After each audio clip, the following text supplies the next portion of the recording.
Hello there, and welcome to my arty corner here on YouTube. My name's Angela Porter. I'm also known as Artword. That's WYRD. That's my blog name, and a lot of my social media comes under that name, as well as my own. It's very complicated, isn't it, all of this?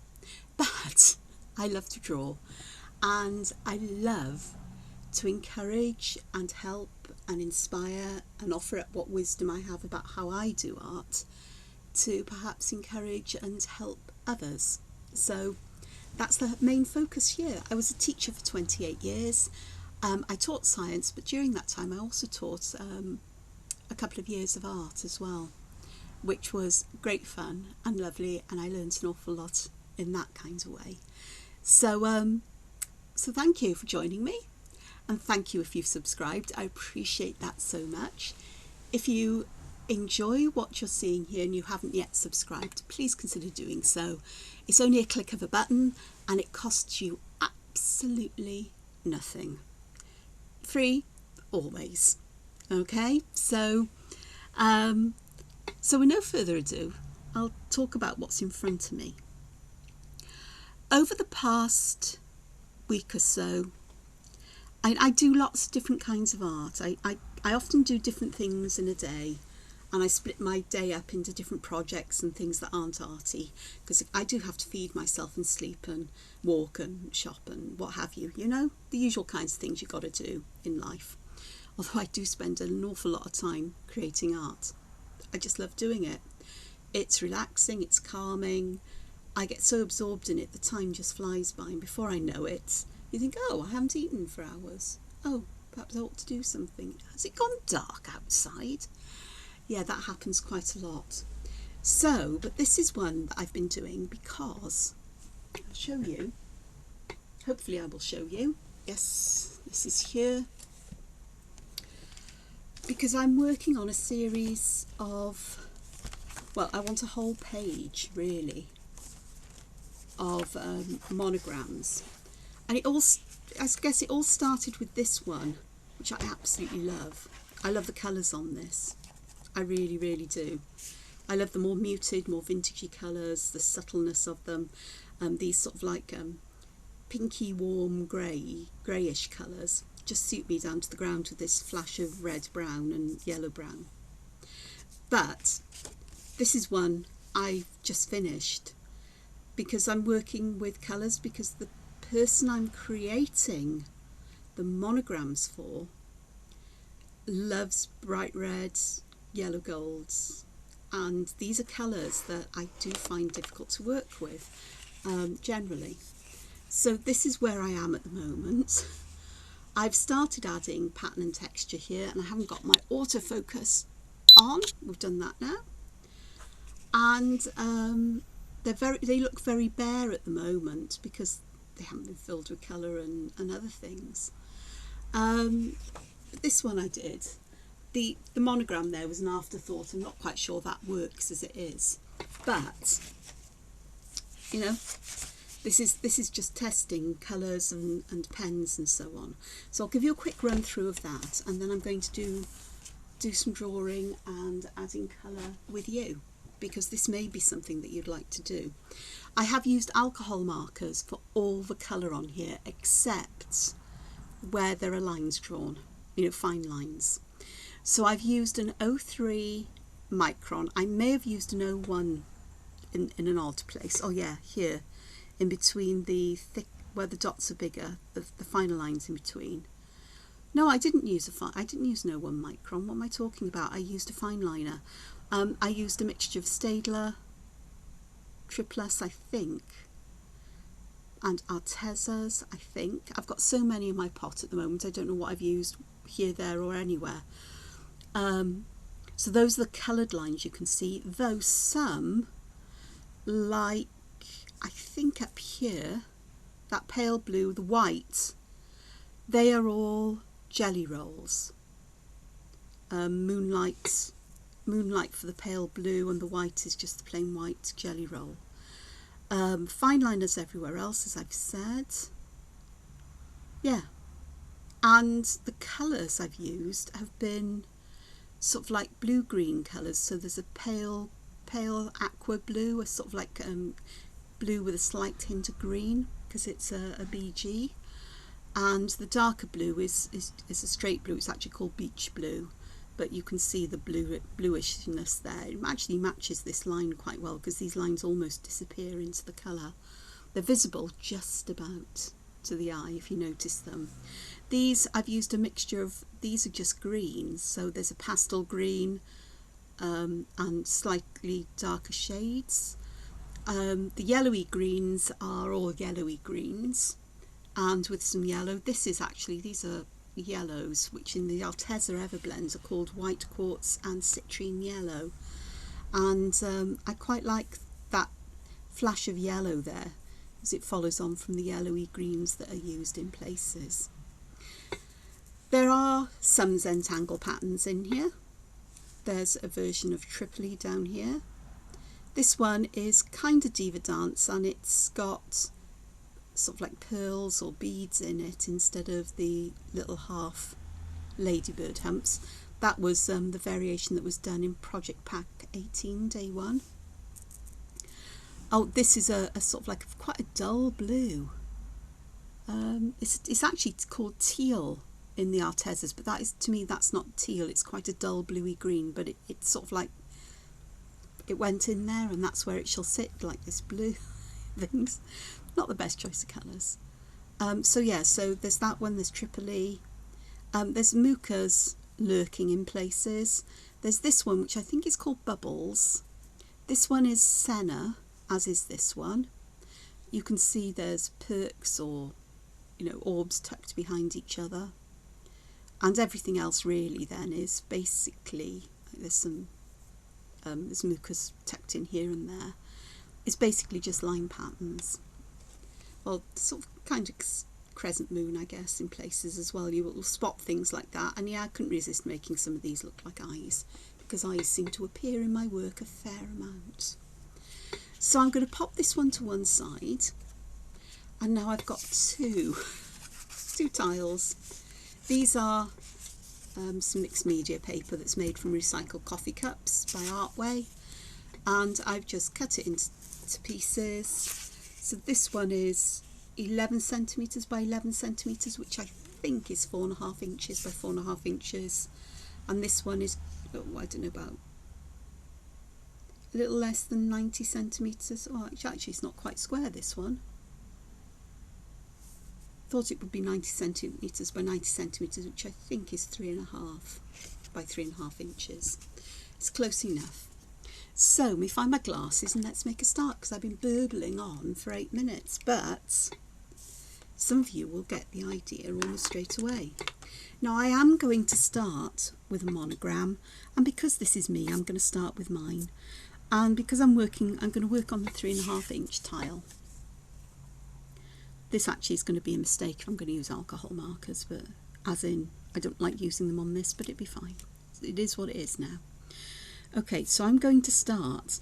It's probably up somewhere in the top third here, and I think I'm going to just draw a box in.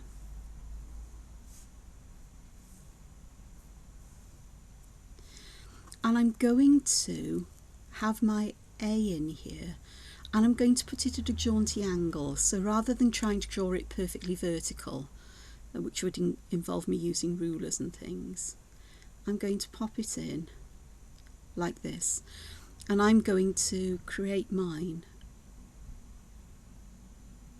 in this kind of way, that kind of a letter A, so it's a lowercase a, and I can adjust the shapes of my lines as I wish here. And here I think I'd like that, so we're turning that into a muka, and I think we can most probably turn this one into a muka actually.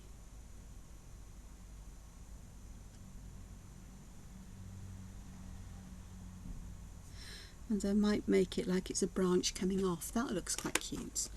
So let me start by inking that in. I am going to use 03s, an 03 pen, because that is my preference. I like a stronger line in my drawing. I haven't made this quite the same size as the box, but that's okay because I can then choose to make the box smaller because I've worked in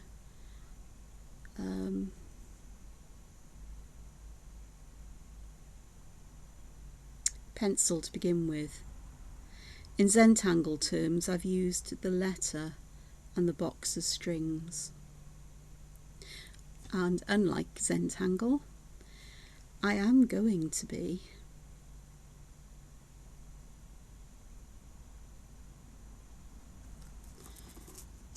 erasing my pencil lines afterwards.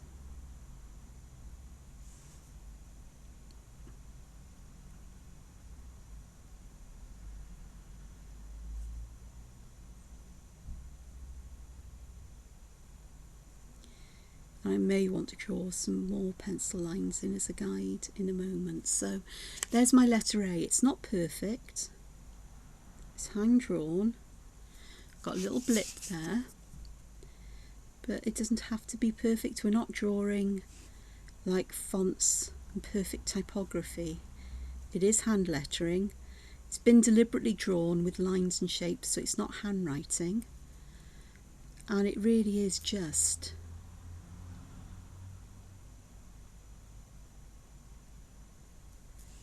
part of the overall pattern, or it will be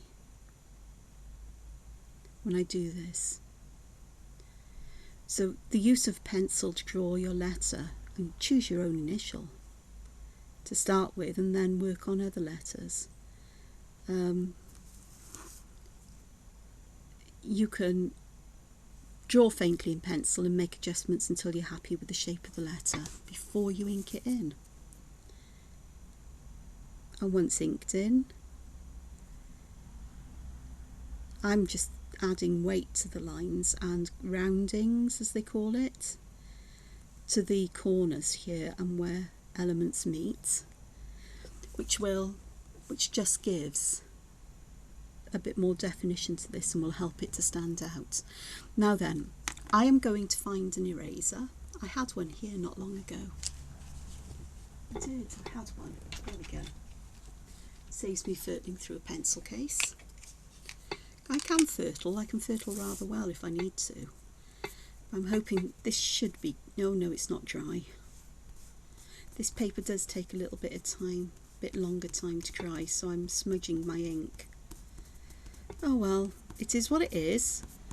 But as I'm going to add colour and pattern and texture, those little smudgy lines hopefully will disappear. Now I do want to draw a box in that will enclose my letter A, kind of. So I'm going to put a box in here that I think will be the inner border, and then I'm going to draw a thicker border. Actually, I think I want that here, and then I'm just going to increase perhaps the size of this inner border. That would work. Okay, so I want this frame to sit behind my letter, but I actually want my letter to spill out of the edges a bit, or spill out into the frame, as it were. And again, I'm not going to be too worried if this isn't perfect, because it doesn't need to be. So if I carry that across here, that'll go there. So they mostly meet up and they mostly will make sense. So I'm going to make that little corner black. I'm also going to add black into this corner, that one. And I'm going to give all of that pencil, that pen, a chance to dry before I do anything else, which will be cool, funky. Okay, I am going to decorate the outer edge of this. In fact, I think that needs to go in there. It does, so we need a bit more corner round or rounding going on here. Or weighting, isn't it, where you make the ends of lines a bit thicker as well.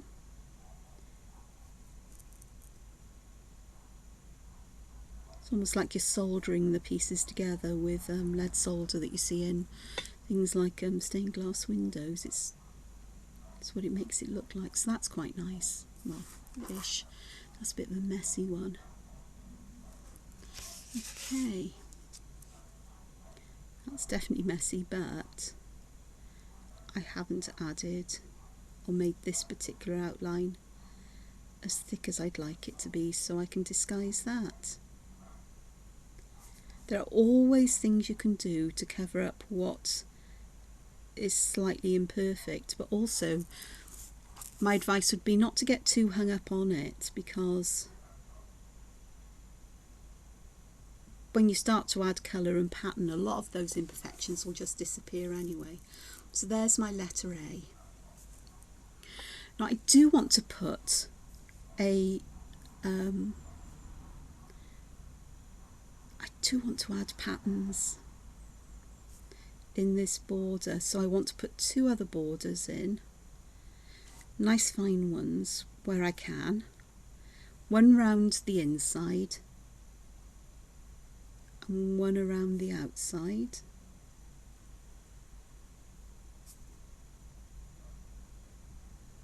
Oh look, it's met up with the end of the letter A.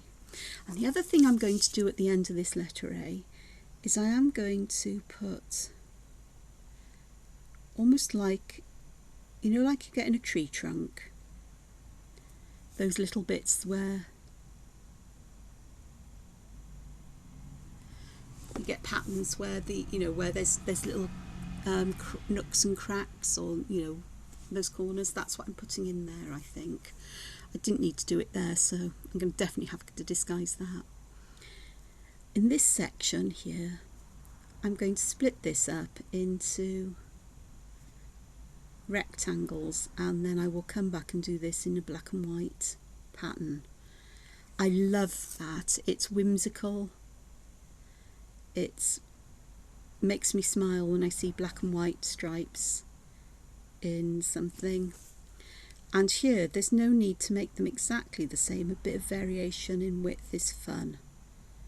Just go with it. Don't get too hung up on perfection. I try not to. But when I do things like this, it gives me that permission to be a little bit imperfect and to accept where my pen goes. So although I'm still being very, what's the word used, deliberate in my pen strokes, I'm not overthinking them as in placement. So that's my first step. The background of the A will show up a lot more once the coloured background is in, and the colour of the letter A as well. These I will make disappear somehow. Now that all needs to dry before I can do anything else, and before I can erase anything. So let's have a look at what we can do elsewhere. I do love a muka, but I think I need to do something that's a bit different than mukas. I'm going to be a bit clever here for me. So I'm drawing lines that come out from this line here, and I'm going to create a little holder here, because I think I may add a kind of ginkgo leaf. I love this shape. It is one of my favourite leaf shapes, and I do like to just round those little slits in it like that. And I'm going to put another one down this end, and again I'm going to use these lines to draw the stem from. I'm just putting like a little oval bead there.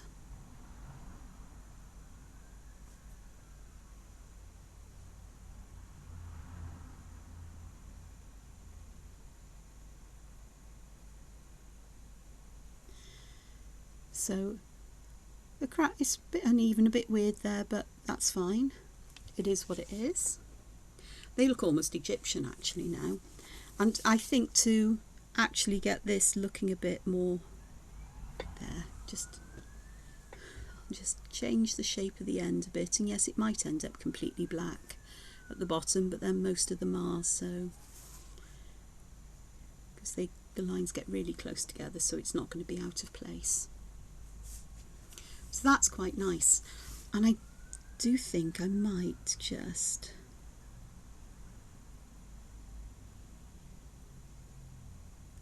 add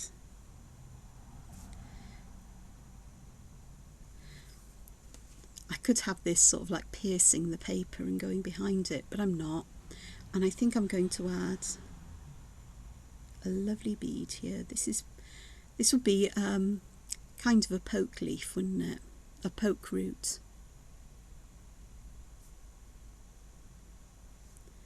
So I'm weaving these behind my ginkgo leaf.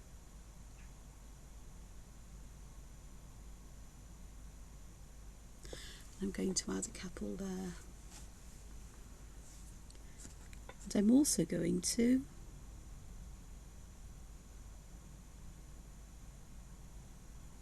add a couple of leaves.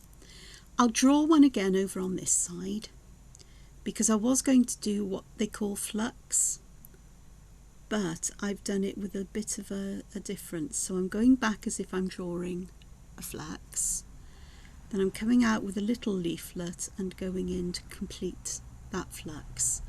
So it's quite a medieval kind of leaf. Mine's very plumptuous and very, that's my favourite, that's my word at the moment, plumptuous. But I do like it. So I'll put one on the other side like that. And perhaps one down here. They look almost like mittens, don't they?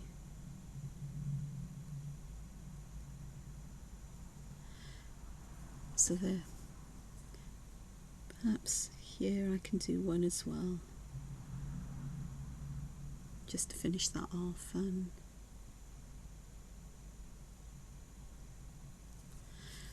I may actually carry them on up this way, I'll see. So if I do that there, I'd rather like to do some of these here, but I'm going to do it a little bit differently. Because what I'm going to do is I'm going to take this up and behind, and I'm going to have my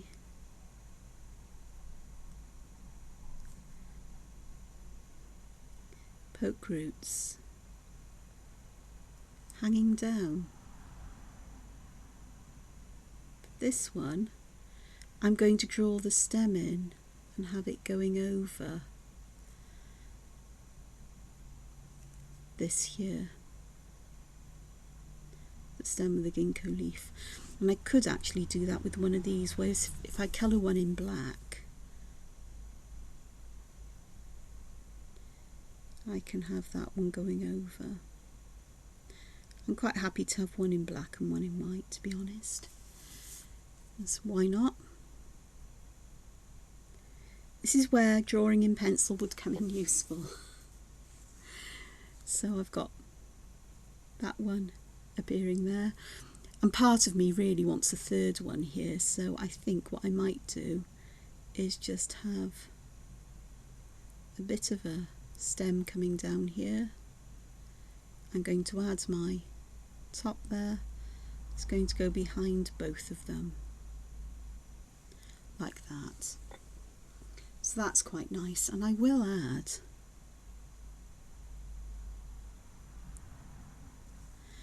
these leaves, well, certainly to this one anyway, so that makes it very similar. So that works okay. And here for this one, to add that third one, I think I may just draw one in here and perhaps just have a stem coming off here, which will perhaps bend behind it. Let's just imagine what that would be like. And that works quite nicely. Possibly, I don't know. And this one I am going to add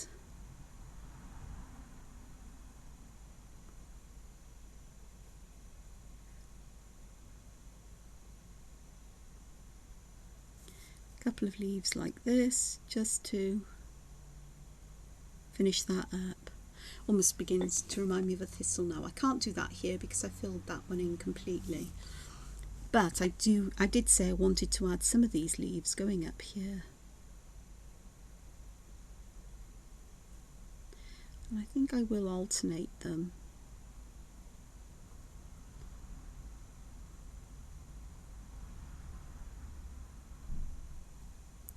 Like so, and then here we'll have one that goes around the top like that. And because that isn't, I haven't connected it there, I'm just going to pop a little seed in, and I'll do that right the way down so that I'm making that a part of the pattern now. I'm not necessarily going to fill these gaps up, but I can certainly add these in to be part of this cluster. I think one there. They'll be lovely to add gold to, or whatever colour I decide to add, because I could add metallic colours there. We'll see. And just another one there, I think, and one there. So we've got some there. And here across the top here I can also add some leaves like this. And with these, I wish I'd done these ones first before I did the other ones, because I quite like having these as they are here, all going in the same direction, but it is all what it is now. So we've got all of this going on. Okay, let's do some line weighting while I think about what I want to do next. So I want to make the left and bottom of these poke rooty things a little bit darker.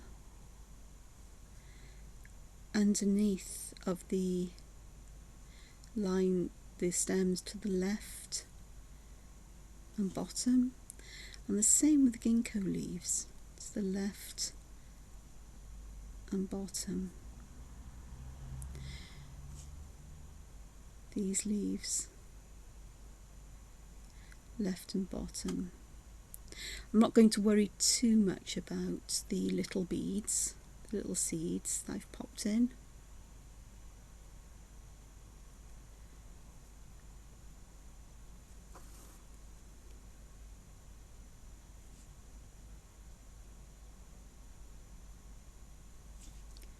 But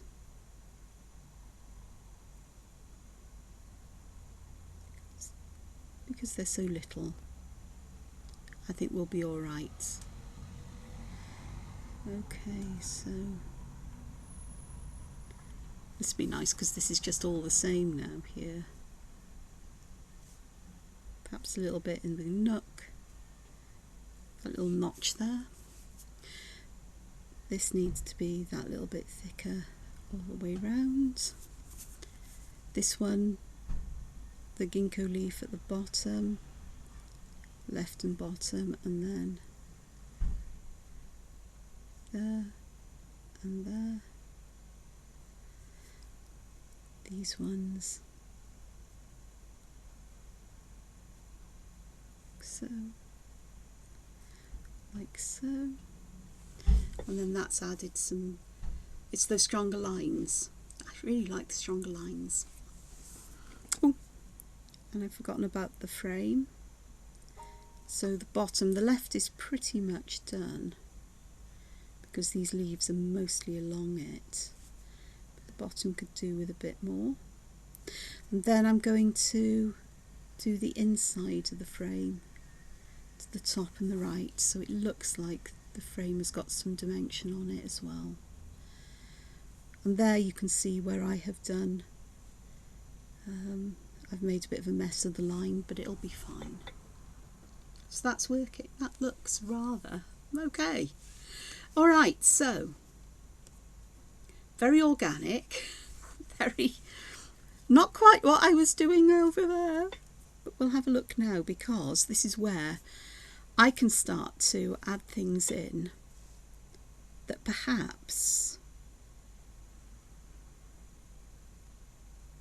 a little bit more representative of my more entangled style. I like arches and curves, so that's exactly what I'm doing here. Is I'm putting a thin arch, a thin curve in, because I want to start to split this space up where I can put some patterns in, patterns and textures. So I'm going to do the same thing here, and again I'm going to pay attention to making these lines thicker to the left and the bottom. So, a bit clumsy, but I haven't had a full mug of tea yet, so that's quite nice. Oh yeah, but it will I've learnt that if I'm clumsy, if I make it clumsy on each of them, then it'll look like it's deliberate. You know, the saying in Zentangle is, what to create a pattern, you just repeat what you've done. Well, that's exactly what I'm doing here. So, clumsy on one. Right, let's make each of them look like this. They're deliberately supposed to be like that. Okay. So I've got two nice sections here, and I am tempted to just add a few more of these in. So this section, oops, I didn't want to go around that side. Oh well, it is what it is now. And perhaps have another one that comes down here in a sneaky kind of way.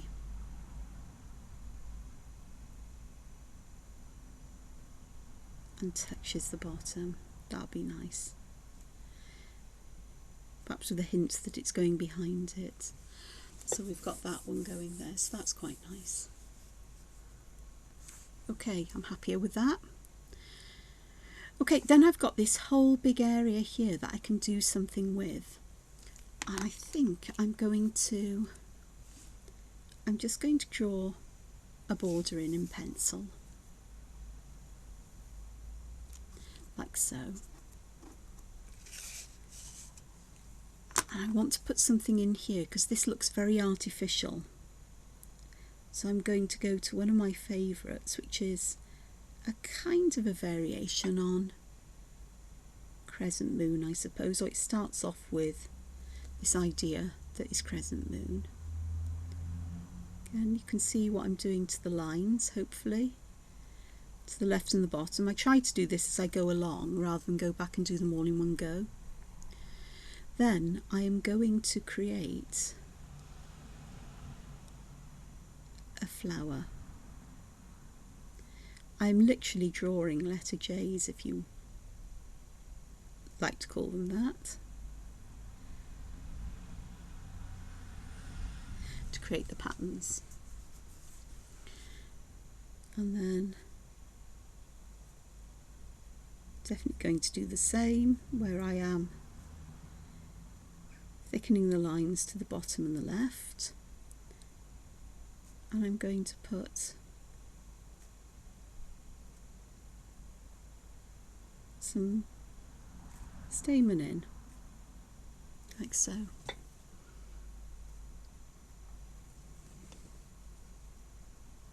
So that acts quite nicely there. It's like something is put inside, or there's another layer underneath all of this where I've got part of a flower poking out from it. I could put more of these flowers here, but I'm not going to, because I quite like this as it is. Okay, what I am going to do though is I am going to add a leaf. I won't just do one, but I want to do one to show you. So I've drawn this typical kind of leaf that would be kind of heart-shaped, so you can imagine underneath here it'd be heart-shaped, but I'm going to draw a rice shape in the point and then the line that splits it up. So if I show you this one, this is what I did here with these, but I have got that aura around them which I am going to add in. because there's something about this kind of leaf that just needs that kind of aura just to enclose all of those fragments to make it look more stained glass, I guess. So here we go, adding the rounding and weighting the same kind of way. And then I'm going to add another leaf here. And this time I'm going to draw the border inside because I drew it the size I wanted it. That rice shape there.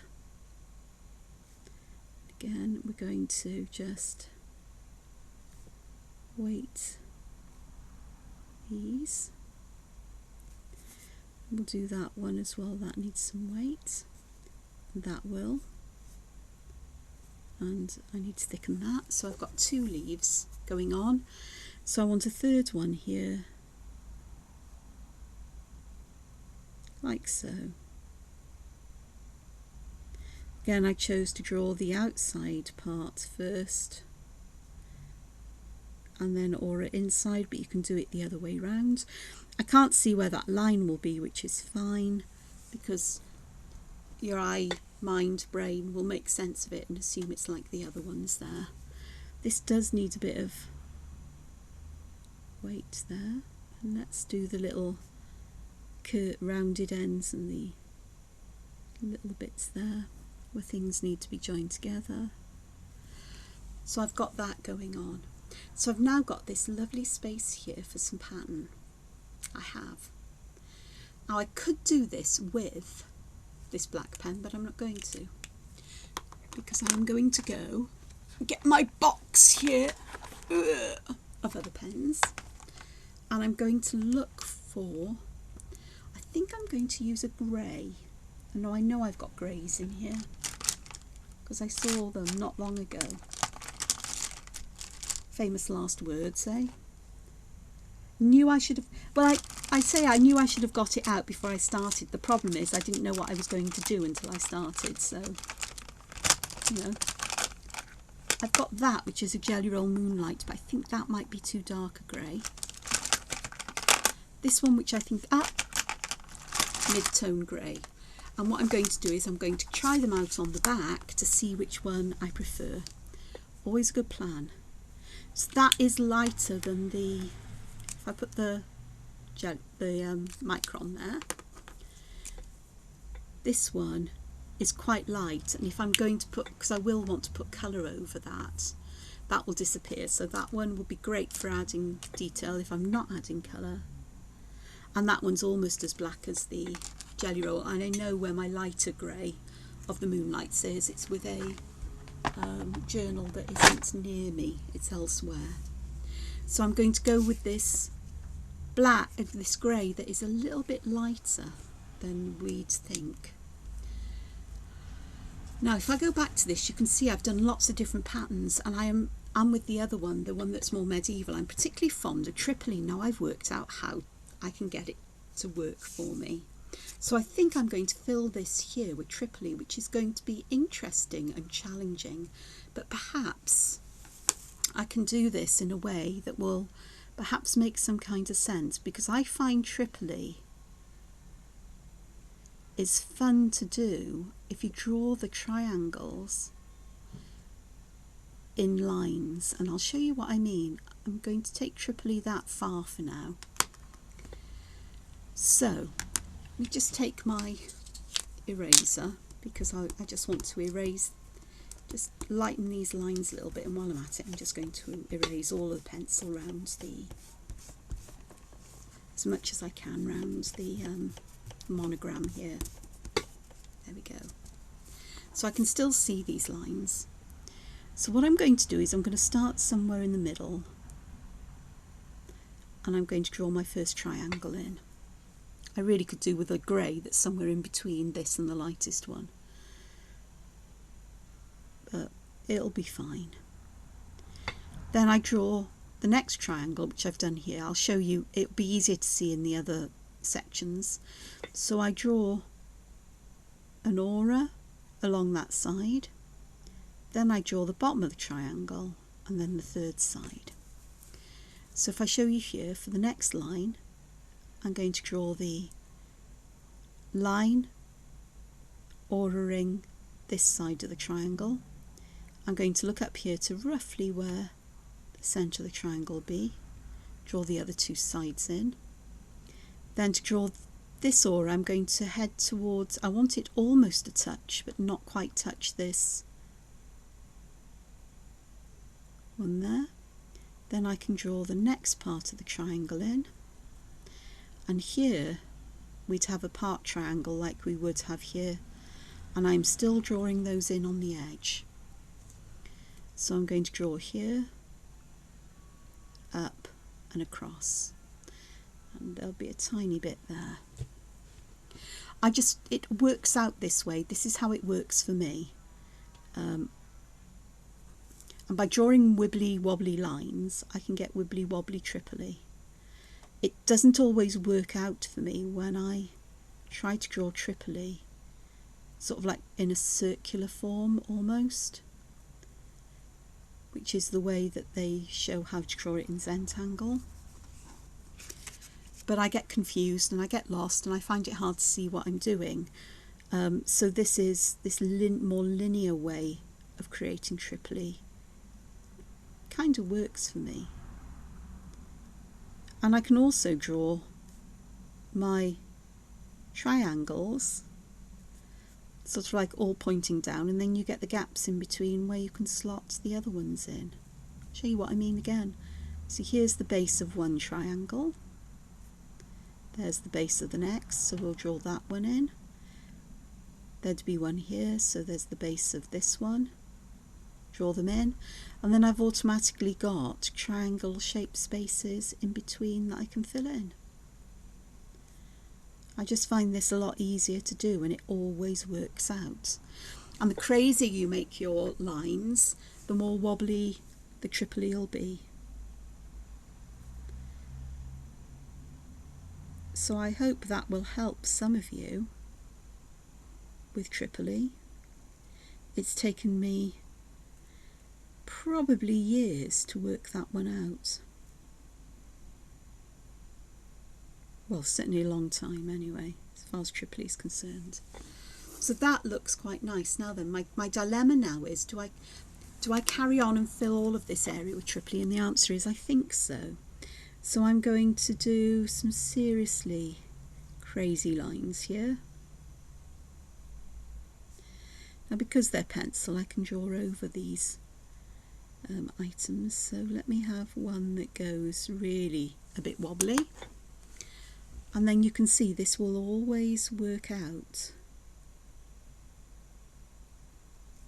because we are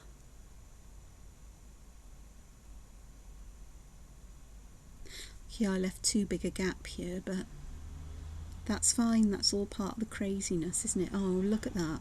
I've made a right pig's ear there, but it'll be fine.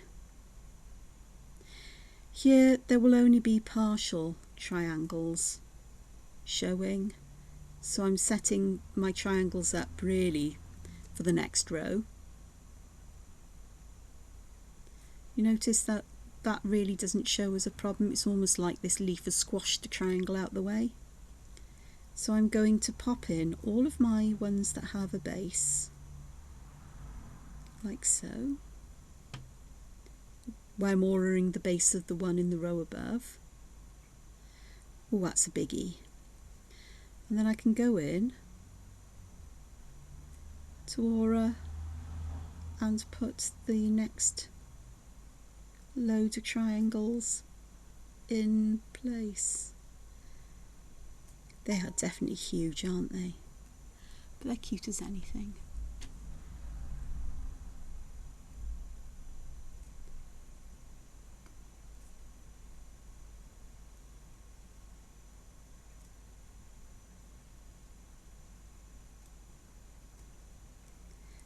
Going back to adding the bases in first, because I'm getting confused here now as to what I'm doing.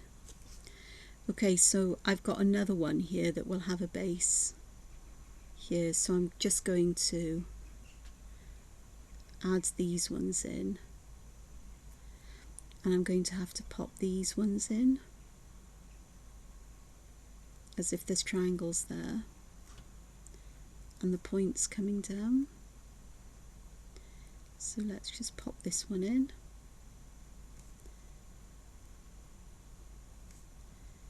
This one. This one, we're getting some weird old shapes, but that is a function of the weird old lines I've used. But no matter what we do, it works. As long as you don't spend your time chopsing while you're trying to do it like I just did. Chopsing and drawing Tripoli seem to be mutually exclusive for me. So I've got a really wibbly wobbly bendy shapey Tripoli there. Okay, I'm going to leave the Tripoli as it is, and we're going to start adding some colour to this. I'm going to keep this fairly monochrome because I much prefer monochrome colours. I have got these lovely blush colours here which I am going to use in these smaller areas here, and I'm also going to be careful not to overwork the pen, the black pen here, because it hasn't had long enough really to dry fully, and the alcohol markers can shift the pigment, not because they dissolve it, but because the pigment isn't really stuck to the paper yet, if ever. The way I get round that often is by using an eraser on the top, and it will take off that loose pigment so your alcohol markers won't pick it up, and if you need to darken the lines later, then well, it can be done, can't it? This is such a lovely... Now these colours are from the, I think it's either the architectural or the landscape, I think it is, or natural set, something like that, or greys, I'm not sure which one it is now. But they are such lovely colours, and I am going to put the darker colour to fill all of these little spaces in here because they would be in more shadow. This one I want in shadow here, and I'm going to flick this downwards to get a, and along here. I'm going to put a very little bit of shadow here as if we're getting everything kind of almost bulging in its way. It's not going to be perfect because I really need to draw that shape in, but it'll work, I think. So there's my lovely one there. I've overspilled a little bit into this section there, but that'll be fine. And I am going to take that darker one and I'm going to use that to just fill the little sections here. Another reason I like to use a bigger pen is that it makes me draw bigger, and you need to draw bigger if you're going to use bullet tipped markers, because you can't get as fine a line as you do with brush markers. But me and brush markers aren't always the best of friends because I can be heavy-handed. Okay, so I need to go up here now. I'm going to do the same colour in this section, so I'm going to fill these little bits here with the darker colour. I'm going to put some shadows underneath and there, because I think here I can get some of the lighter colour in. In other places I'm not going to worry too much, because I can use the lighter colour then.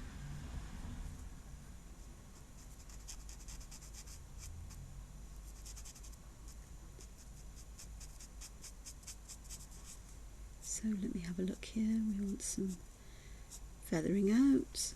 I want some along there. It's a slightly better shape than I had down there, but things will, hopefully will, blend out. So this is these are my favourite kinds of colours to use. So I hope they're available open stock, because I'm sure that these ones are ones that I will have running out before they dry out on me.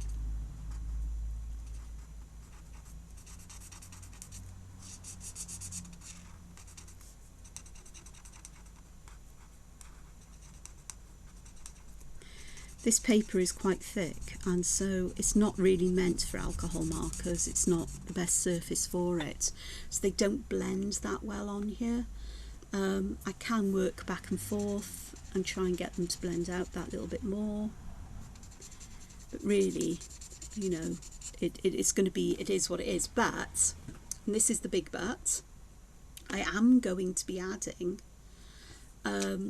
pattern on the top of these, so a lot of this imperfection in colour will disappear with the pattern. Right, here I am definitely going to put this darker colour in.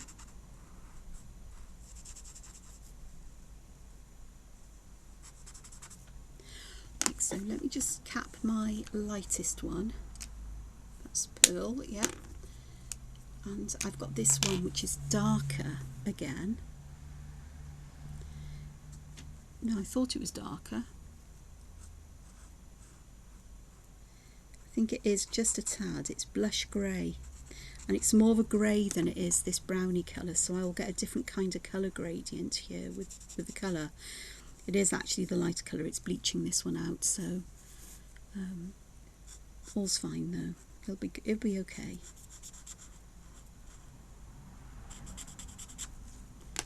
So perhaps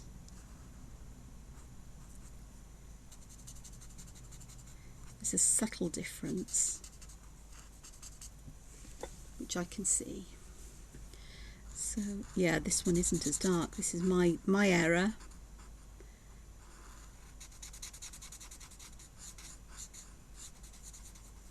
But I'm going to use it as a kind of, I guess it mixes with the other one and makes it darker. It's that glazing effect that you can do with alcohol markers.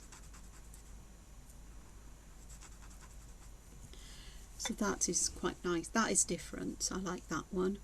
And what I'm going to do as well is I'm going to add some of this blush grey to some of these darker spaces, which will help to tie in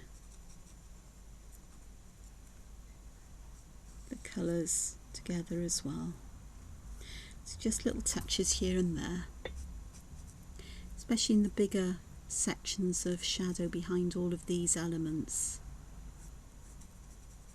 So under here,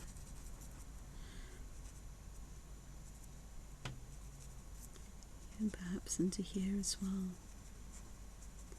I think that'll be better that I do actually colour that in quite dark. That'll be nice. So that'll work. Let me just put some around here. I think I did, but it's not really showing up, so I'm sorry if I'm getting quiet. I do tend to go quiet because it's more like I'm talking to myself when I'm engrossed in things.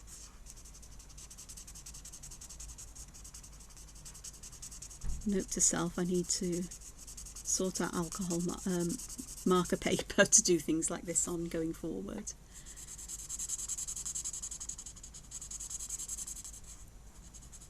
Which will involve me cutting marker paper and mounting it, I think, to work on.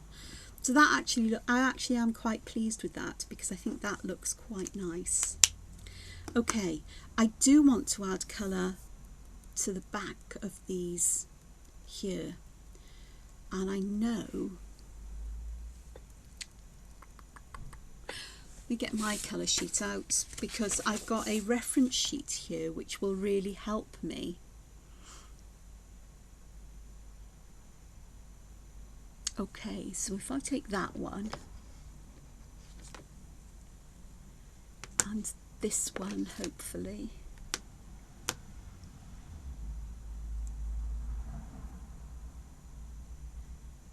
not that one, let's do that one and this one, then I think these might work together. We'll have a look. Right, which one is the darkest?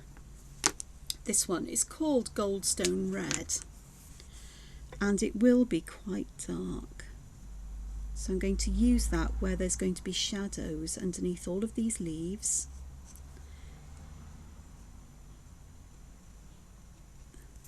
And I'm going to put it all the way under and around all of the leaves. oops, as I go over the line. But as I've said, I can organise or sort that one out up here. But I'm quite happy because I can still see the grey lines showing through. My middle colour is called Spice Cider, so it's another brown red, and this one is I'm going to use and blend the other one with. So I'm going to focus on blending this out before I do anything else. I want raggedy edges because I'll want a smoother blend with the lightest colour, because I think my lighter colour will blend with this, although I think I may have chosen the wrong lighter colour to go with these, but we'll have a look now. Okay, so I have got Shell Pink, which is BR08. Now, I don't think that one's going to work. It came from there. So let's go with this one, which is in the same family as that brown one there. This is called Pastel Orange, but it's a brown red. Yeah, that one, I think that one will work it. If it doesn't, I've got another colour that is intermediate to this and the darker one. The other thing I want to do is, I'm scratching around here, so I'm going to use my chisel tip to fill this area in quite quickly. And it does, I'm using the edge to get the defining line edge in, and then I can just fill the rest in fairly quickly and hopefully get a lot of alcohol ink down, because the damper the paper is, the easier everything will blend out. So I am going back over these to make sure they don't dry out too much, so that I can actually work on getting them to blend. And I think I'm going to need that intermediate colour, to be honest, but that isn't a problem.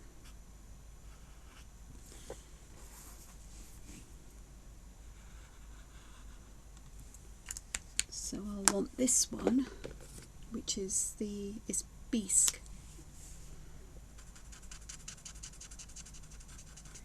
which, yeah, that works a bit better between them.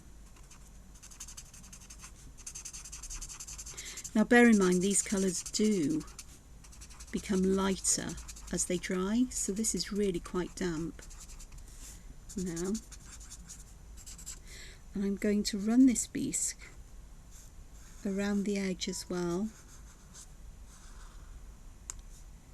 just to darken the edge of this section, just to make that appear that it's just falling away or curling under a little bit. So I've got that there. I'm going to go back to the slightly darker one, which was the Spice Cider, and I'm going to pop that right along the edge, like so.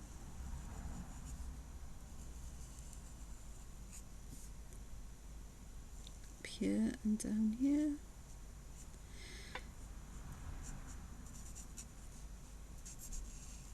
Just pop some around the edges where it's faded a little bit, just to darken that up again. And just leave that now just to dry. The other thing is, where I've got overspills, like around here, I can clean that up with a white alcohol marker. Right, I'm going to pop these back from whence they came. Okay, that one goes there. That one goes there, that one goes next door. Otherwise I'll end up with a desk full of markers. There's 3 here that belong in a different set. Okay, now then, I've got these lovely warm brownie colours here. Do need that one, actually does need a bit more of the blending here, I think, because it's a bit paler.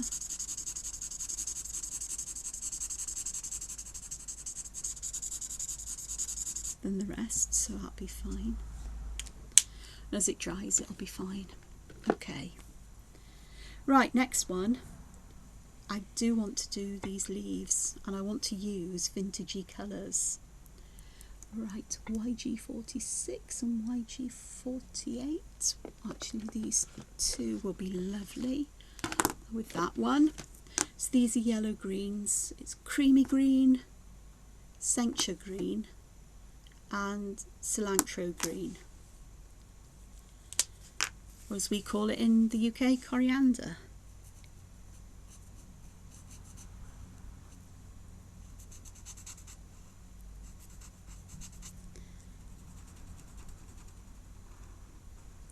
So these are funny greens. They're not exactly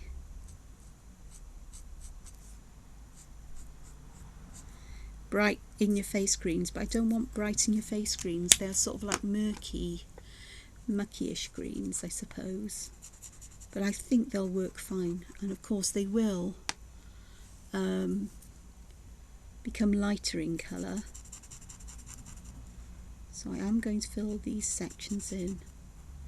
I'll do one leaf at a time. I'm going to use the lighter colour, then I'm going to use that middle colour, which in this case is the sencha green, to put a darker line there and under here, and then I'm going to use the darkest green, which is the cilantro.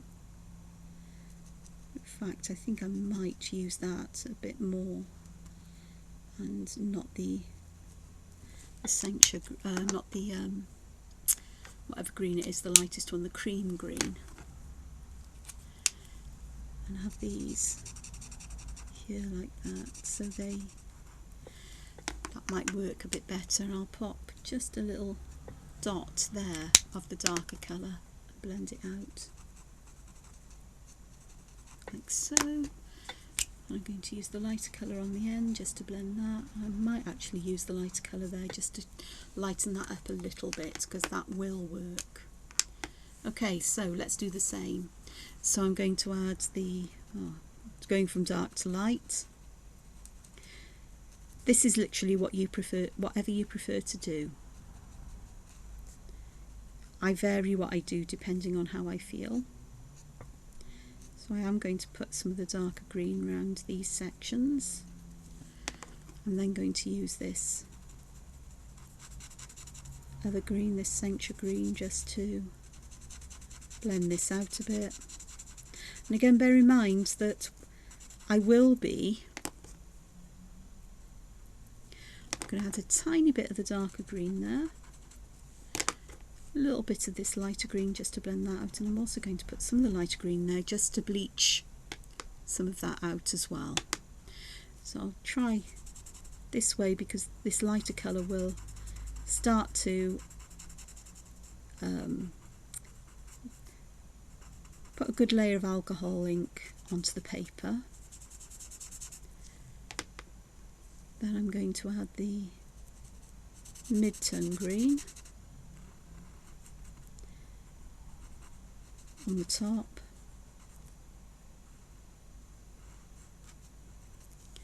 Then I'll add my darker green where I want it.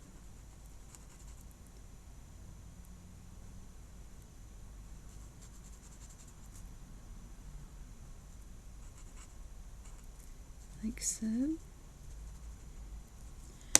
Back to the middle green, so I can blend that out, and it will blend a lot better because I've saturated the paper. I much prefer to work by saturating the paper, or getting the paper damp with the lightest colour and working towards the darkest colour, and then if necessary coming back and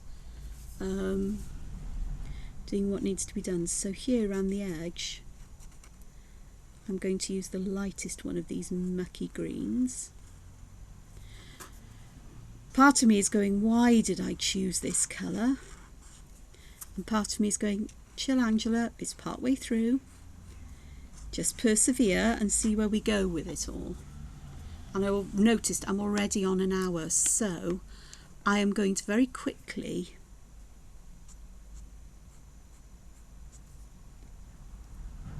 finish these bits up, because I don't want to spend, filming 2-3 hours to finish this. but it's starting to give you some kind of idea. Ooh, wrong one. Always check your caps. I was very confused yesterday because I thought I was using the same light blue, and I just muddled my caps up, hadn't I, completely. Okay, so what I'm going to do very quickly is dig out my where have I put that? Oh, I don't have a white jelly roll out. I do. I lie. So what I'm going to do is I'm going to show you how beautiful white is on this. It makes almost like a net of things, and it can be as simple as dots. And one of my favourite patterns to use, and I'm going to get this working on the back of my hands. So the roughness of your skin will help to dislodge any dried ink on the ball or inside.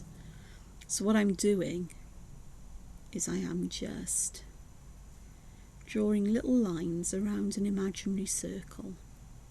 It doesn't have to be perfect, the circle. The lines don't have to be exactly the same length, but close enough will work. And by varying the size of the lines, you can vary the size of the circle or the feel of the circle. So there's a very light one there. And I just find there's one there made with just 4 dots. So I am going to put some dots in these darker areas around here because that will help tie this in. Just single dots or groups of 3. And with this I also do like to put some single dots to fill up spaces that I can't fit partial or full circles like this in.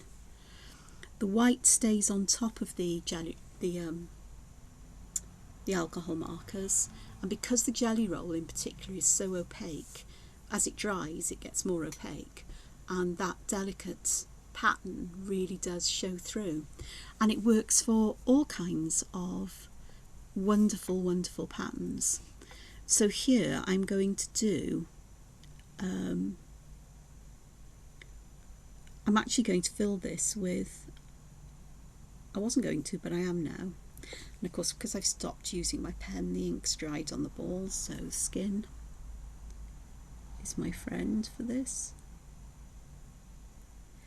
Now, if the white lines go over the black, they're easy enough to correct. You just use a micron just to tidy up, so don't be too concerned.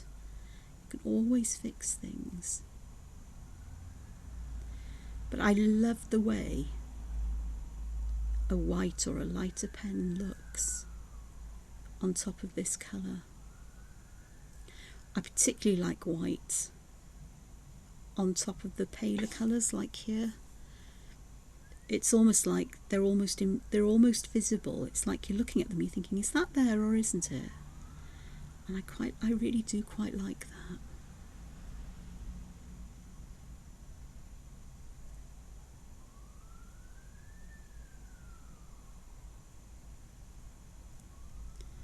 Now while this is uploading today, I think I'm going to be trying to make some muesli bars. I say trying to make. I haven't made anything like that for years. My cooking went out the window quite a while ago, and I haven't really got, I'm beginning to get my cooking mojo back, shall we say, but I've got a long way to go. And I bought an air fryer the weekend, and so I'm eager to use it because it's a lot more economical in terms of energy than an ordinary oven. Even my smaller convection microwave grill combination oven, because the size is smaller, the heating element is smaller, even though it's, you know, got a big power on it. So that's my plan. So I will use the same greens in all of the leaves, The berries, I'm not quite sure how I'm going to approach those yet. I may use a dusky kind of pink or purple, something that will, most probably a pinky colour, because it will tone in with that background. Here, these things here, these Tripoli, I am going to fill them with these rice shapes, like so.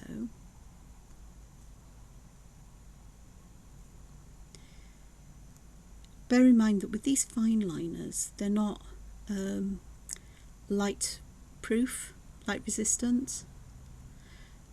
There is a term for it which has escaped my mind, but they will fade if you leave them in bright light. So if something like this was going to be framed, for example, and hung on a wall, you want to hang it on a shady wall.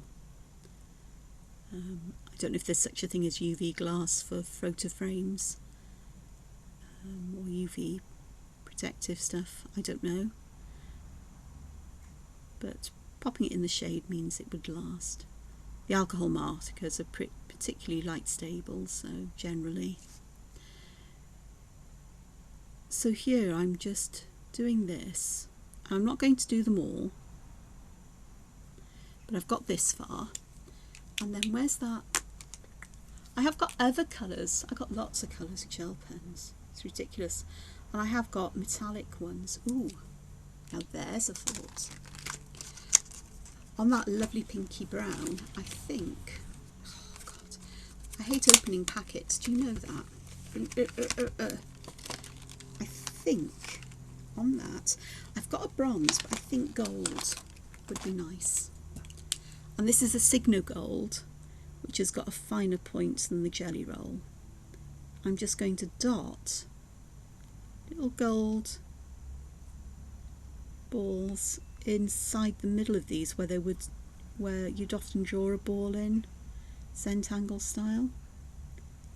And I'm just going to pop this in there, just to add that little hint of a highlight. So it's not as in your face as the white, but it's there and it will catch the light. I don't know if you can see, so you get a smattering of gold,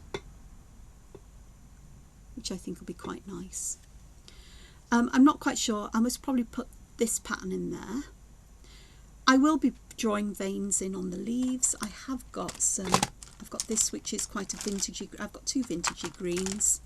This one I think might be a bit too light. We'll have a look.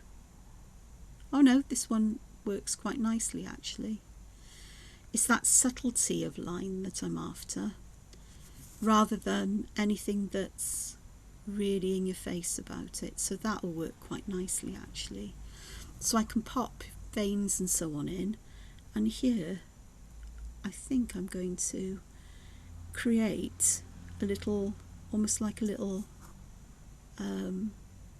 seed nestled in this little crook, this little space here on that part of the leaf, almost like the leaf is also a seed pod, or perhaps there's a seed pod lying on top of the leaf. It's autumn time, so you get to see lots of seeds underneath leaves certainly, and sitting on top of leaves from the that are below them. So it's not something that is impossible at all.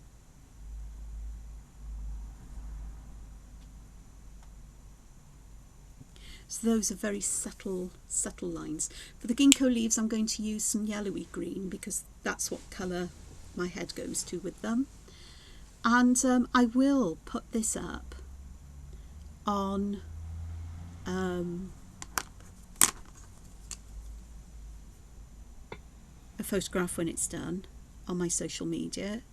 May not be today because there are things I need to do today, but please take a look for it.